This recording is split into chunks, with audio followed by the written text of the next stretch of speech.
Hello, everybody, and welcome to End Step. Simon, Maria, Rich, and Riley hanging out with you here at the news desk. What an awesome day it was. And Simon, we've got to have a card of the day here at End Step. So what is it? I'm happy to present Surgical Extraction as the card of the day. And this is the card that was the most played card in Modern, counting quantities. 569 copies. That's more copies than players at this event. Unbelievable. So more than one per deck on average. Yeah, pretty awesome. 1.1 copies per player. And that, of course, counts all these players without Surgical Extractions. We have a little bit of a statistic here as well.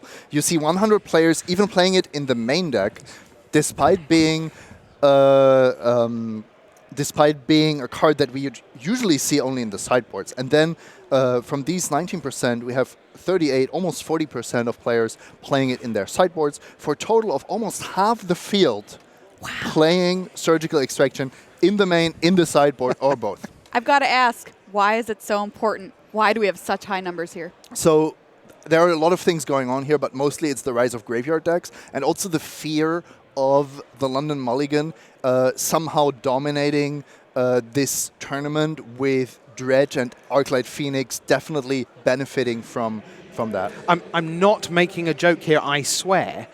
Is it the threat that decks that are trying to assemble particular things are theoretically becoming more surgical? They are going to find that precise thing that they need, rather than, oh yeah, one of those should be good, eventually I'll piece it all together. It has become more laser focused. Absolutely. Some of those decks. When you're talking about the combo decks in particular, Right. the Dredge decks. But also we saw how Surgical Extraction works against Tron, where you are actually the one being very surgical with your Field of Ruin and then exiling, for example, that Urza's Tower. Something that I think Shaheen Sarani summarized very well. Suddenly, playing Control, you're on a different level because you don't have this issue of half my cards are the wrong cards. I know exactly what I need every single game. Sure. All right, well, Rich, let's talk about Team of the Day. Check in on the team series. All right, so I've gone for Team KMC Genesis. They came in 14th place in the team series. Let's take a look at that squad. There they are. Now, you can't win the Mythic Championship on day one, but you can get yourself into decent position. They need at least one top 8 out of this event, realistically, to pile themselves up the leaderboard. So who have they got left to try and do that tomorrow? Well, they're headlined by Brian Brown Dewin, world champion, 7-1. Seth Manfield, former world champion, 6-2. You've got Brad Nelson and Shahar Shenhar at 5-3. Logan Nettles just about alive at 4-4. Corey Baumeister, the only one who's out. But the key thing there is you've got 4 players coming into tomorrow at 5-3 or better. And if any one of those makes the top 8, that's going to make such a huge swing up the leaderboard. So maybe not actually the most winningest team today, but perhaps the most significant move on day one, KMC Genesis. All right, Riley, it's time for our match of the day. Plenty to choose from. Oh my goodness, Maria, I got no idea. I mean, I've been in the feature match area all day, either watching it from the best seat in the house behind the players, or in the feature match area. In the booth there. And I tell you what, there was no shortage of matches to choose from. We had limited, of course, with the Sparks flying, of course, with the new set, and then we moved into Modern, one of my favourite formats. And getting to watch Jean-Emmanuel Duprat sit down against Matt Costa, two of my favourite players. Of course, Jean-Emmanuel Duprat, a regular on the European GP circuit, but he came and decided he was not going to lose to Is It Phoenix. Main deck, rest in peace. I know how that feels.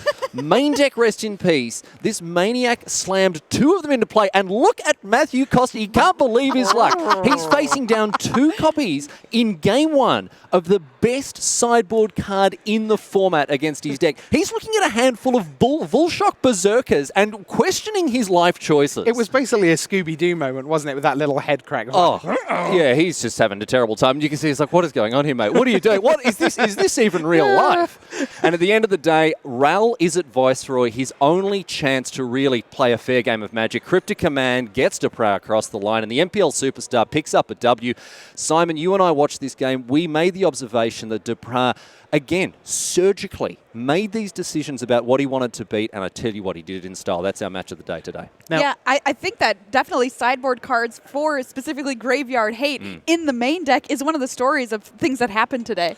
Jean-Emmanuel Duprat, I believe, 7-1 overnight. That's a fantastic result for France, but not the best. No, we have somebody undefeated, and they're with Tim. I am very excited to say that I get a chance to talk to Olivier Ruel, who it's been a little bit of a while since you've been in this situation, Olivier. Great to have you back, undefeated.